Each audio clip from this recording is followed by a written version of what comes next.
Hello, നല്ല ടേസ്റ്റിലൊരു രസം ഉണ്ടാക്കിയാലോ?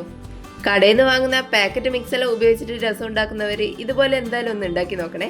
വീഡിയോ കണ്ടിട്ട് ഇഷ്ടപ്പെട്ടിട്ടുണ്ടെങ്കിൽ ഒന്ന് ലൈക്ക് ചെയ്ത് സബ്സ്ക്രൈബ് ചെയ്യണേ. ഇതെങ്ങനെയാണ് ഉണ്ടാക്കാൻ നോക്കാം. അതിന് വേണ്ടിയിട്ട് ആദ്യം തന്നെ ഒരു നെല്ലിക്ക വലുപ്പത്തിലുള്ള പുളി എടുത്തിട്ടുണ്ട്. ഇതിനെ നന്നായിട്ട് കഴുകിയിട്ട് ഒരു പാത്രത്തിലേക്ക് ഇട്ട് കൊടുക്കാം. ഇനി ഇതിനകത്തേക്ക് ഒരു 2 തക്കാളി വേണം. ചെറുതാണെങ്കിൽ 2 എടുക്കാം, അല്ലെങ്കിൽ വലുതാണെങ്കിൽ ഒരു തക്കാളി മതിയാവും. ഇനി ഇത് ചെറുതായിട്ടൊന്ന് അരിഞ്ഞിട്ട് ഈ പാത്രത്തിലേക്ക് ഇട്ട് കൊടുക്കാം. അരിയുന്ന സമയത്ത് തക്കാളിൻ്റെ കട്ടിയുള്ള ഈ ഭാഗം ഒന്ന് അരിഞ്ഞ് മാറ്റി വെക്കാം. അതിനുശേഷം ചെറുതായിട്ടൊന്ന് മുറിച്ചിട്ട് ഈ പാത്രത്തിലേക്ക് ഇട്ട് കൊടുക്കാം.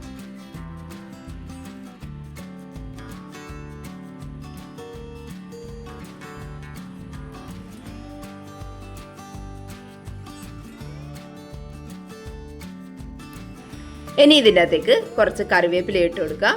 പിന്നെ കുറച്ച് മല്ലിയില അരിഞ്ഞിട്ട് ഇട്ട് കൊടുക്കാം. കൂടെ തന്നെ കുറച്ച് വെള്ളം ഒഴിച്ചിട്ട് ഇത് നന്നായിട്ട് കൈവച്ചിട്ട് തന്നെ ഒന്ന് പിഴിഞ്ഞെടുക്കാം.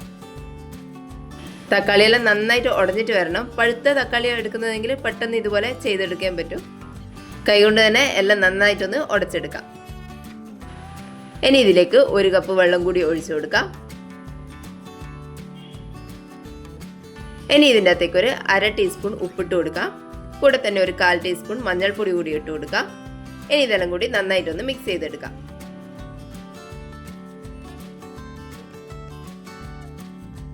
നന്നായിട്ട് മിക്സ് ചെയ്തതിന് ശേഷം ഇതൊന്ന് മാറ്റി വെക്കാം.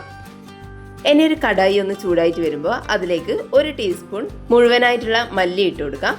കൂടെ തന്നെ അതുപോലെ മുഴുവനായിട്ടുള്ള കുരുമുളക് ഇട്ട് കൊടുക്കാം. ഇനി അതിൻ്റെ കൂടെ തന്നെ 1/2 ടീസ്പൂൺ ജീരകം ഇട്ട് കൊടുക്കാം.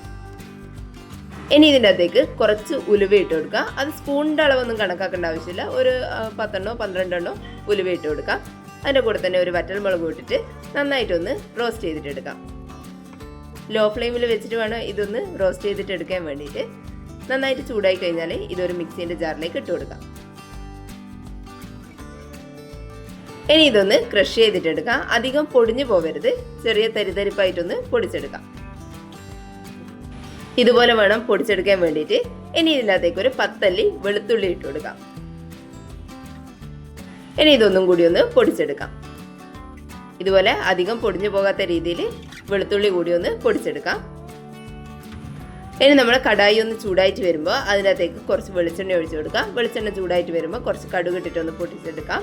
അതിനകത്തേക്ക് ഒരു 2 വറ്റൽമുളക് ചെറുതായിട്ട് മുറിച്ചിട്ട് കൊടുക്കാം. ഇനി അതിലേക്ക് നമ്മൾ പൊടിച്ച് വെച്ചിട്ടുള്ള മസാലക്കൂട്ട് ഇട്ട് കൊടുക്കാം. ഇനി അതിനകത്തേക്ക് കുറച്ച് കറിവേപ്പില ഇട്ട് കൊടുക്കാം. കൂടെ തന്നെ ഒരു പച്ചമുളക് ചെറുതായിട്ട് നീളത്തിൽ കീറിയിട്ട് ഇട്ട് കൊടുക്കാം. ഇനി ഇതെല്ലാം കൂടി ഒന്ന് വഴറ്റിയെടുക്കാം. ഒരുപാട് നേരം വഴറ്റിയൊന്നും വേണ്ട, ചെറുതായിട്ടൊന്ന് ജസ്റ്റ് ഒന്ന് വഴറ്റിയെടുത്താൽ മതിയാവും. ഒരുപാട് നേരം വഴറ്റി കൊടുത്തു കഴിഞ്ഞാൽ അതിൻ്റെ ടേസ്റ്റിലും മണത്തിലെല്ലാം വ്യത്യാസം വരും. അതുകൊണ്ട് ചെറുതായിട്ടൊന്ന് വഴറ്റിയെടുത്താൽ മതിയാവും. ഇനി ഇതിൻ്റെ അകത്തേക്ക് നമ്മൾ ആദ്യം ചെയ്തു വെച്ചിട്ടുള്ള തക്കാളീൻ്റെ മിക്സ് ഒഴിച്ചു കൊടുക്കാം. ഇനി ഇതിൻ്റെ അകത്തേക്ക് കുറച്ച് കായം ഇട്ട് കൊടുക്കാം. കായത്തിൻ്റെ പൊടിയാണ് ഇട്ട് കൊടുക്കുന്നത്. ഒരു 1/4 ടീസ്പൂൺ കായംപൊടി ഇട്ട് കൊടുക്കാം. ഇനി ഇതിൻ്റെ അകത്തേക്ക് ആവശ്യമുണ്ടെങ്കിൽ കുറച്ചുകൂടി വെള്ളം ഒഴിച്ചു കൊടുക്കാം. ഈ സമയത്ത് ഉപ്പ് കൂടി നോക്കിയിട്ട് വേണമെന്നുണ്ടെങ്കിൽ കുറച്ച് ഉപ്പ് കൂടി ഇട്ട് കൊടുക്കാം.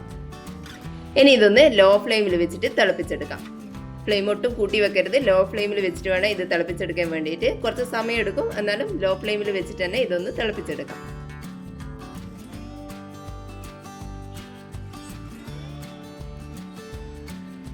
ഇതുപോലെ ചെറുതായിട്ട് തിളവരുന്ന സമയത്ത് ഇതിൻ്റെ അകത്തേക്ക് കുറച്ച് മല്ലിയില കൂടി ഇട്ട് കൊടുക്കാം. മല്ലിയില നമ്മൾ ആദ്യം ഇട്ട് കൊടുത്തിട്ടുണ്ട്. കുറച്ച് മല്ലിയില കൂടി അവസാനം ഇട്ട് കൊടുക്കാം. ഇനി അതിൻ്റെ അകത്തേക്ക് ഒരു 1/4 ഗ്ലാസ് വെള്ളം കൂടി ഒഴിച്ചു കൊടുക്കാം. പച്ചവെള്ളം തന്നെയാണ് ഒഴിച്ചു കൊടുക്കുന്നത്. അതിൻ്റെ ഫ്ലെയിം ഓഫ് ചെയ്തിട്ട് ഇതൊന്ന് അടച്ചു വെക്കാം.